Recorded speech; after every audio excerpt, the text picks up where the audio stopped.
وكلية أنيقا قبيل كان أنا أريا walaalkeen u aarayaa walaasheen u aarayaa marka cid meel degtaan u tagay waxaan ka dilay 7 qof aan ka dilay caruur iyo odayaal isugu jiraan afarna waan dhaawacay waana ka soo tagay bariina waxa weeye familkii qabiilka kulmaya waxa weeye runtii waa dhiiga la bixinaya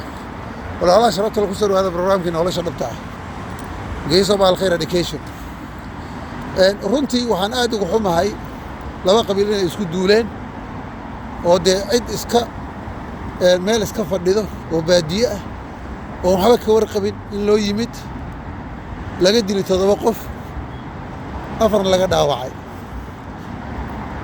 ayna tahay in loo aarayo darteed qabiil dartiisa loo dilay horta ayaga waxaan leenahay inna lillahi wa inna ilayhi raaji'uun kulli dadkaas waa shuhadaa ilaahay subhanahu wa ta'ala jannatul firdaws waa geynaya sababtoo ay gacanka xaq darraadishay marka hadda aniga waxaan rabaa oo ummadda Soomaaliyeed u sheego waxa weeye haddaad oodi tahay caaqil tahay ugaas tahay suldaan tahay isin tahay meel ka soo joogtid walaalayaalow hal la joojiyo diidda la qaadanaya dhiigga la qaadanaya hal la joojiyo dhiigga bariyahan wuxuu isku bedelay sideedaba in dadku lagu laayo le war hebel haddaan dilo dhimala odayaasha kulmay qabiilka anaga bixinaya diidda sideedan waxa loogu taray qof khata loo dilay oo yani aan kas loo dilay diidiis waa la bixin karaa dhib ma leh laakiin qofkii dad u bareeray ilaahay subxaanahu aayadiis in la qaataa fiican odayaaliha walakum fil qisaasi xayaatun ya ulil albaab yireen walakum fil qisaasi xayaatun ya ulil albaab yani waxa in kuugu sugnaaday nolol buu yiri ilaahay qisaaska qofkan qofka loo dilo qofka qof dilo in la dilo nolol baa in kuugu sugnaaday ilaahay subxaanahu wa ta'ala marka walaalaha sharafta leh ninkan ama dadkan hadda maanta ma duuleen dadkan ma laayeen hadda ay og yihiin in biri ayaga la yalaayeen marka odayaasha Soomaaliyeed fadlan waxay bariyaa wax badan ummad wax xalisan wax badan waa qabateen ilaahay subxaanahu ajrayn ka siiyo laakiin arinta dhiigga la joojiyo arinta diyada waxaan dhihi lahaa qof dilaha la soo qabto tiirka la saaro sagara sida markaan dadka loogu nabad galo waa arin aad iyo aad looga xumaado runtii ummad masaakiin oo meel fadhida in la dilo la laayo برينا أوديال أنت كل ما أنا يدهن أوكي مساق فولو دي لتوقف دي دو وأي مساق وإنتاس كيف بقولنا فوقي له سومها كنت راح كديقنا وحكا قدر دي ده حتى سيدي إلهي يقول ترى قال لو ما دي بيو وحاوي وحالليه متق أنا واجي سنة كهر وحنا وإن كقاضني وحنا كقاضني صدرني فوقي له مرك هذا أنا صدق كاس أنا جنسيني هنا إلهي إذا كل دار شيء سو حق درمه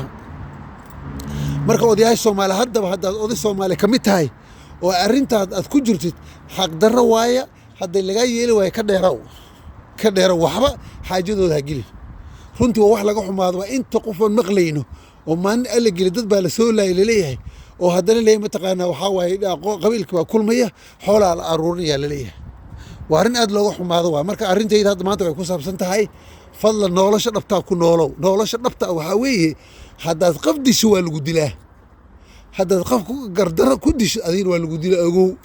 أرنتاس وحاوي وإنا كاد على حسراتوي حدي أمد الصومالي مالك سول الجو أرنتان وضياش إما الدولة ده أي ككيران قرار عالية والله ده هديك لبحيرة مرتبا أمدني العقد هذا ونجادي لهاد حوليها نجادي لها تذكر منطقة أنا وحوي يلا هايين تذكر دي لأنه قعنت وجوج لها هاي قلت وجوج لها مركان فرنتي أدبا نقول هاي أنت تذكر مساكين تلا marka ummadda Soomaali waxaan kugu baaqayaa meel kasta joogtaanba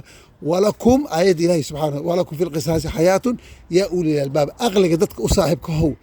qofka dilo oo la dilo nolol baa in kugu sugan dadka kala badbaadiya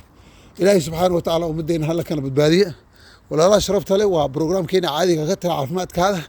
markaan maanta 10,000 waa inaan gaaro runtii 10,000 saaka xogo yar mashquulay markaan 10,000 oo ka badinaa insha Allah ta'ala laakiin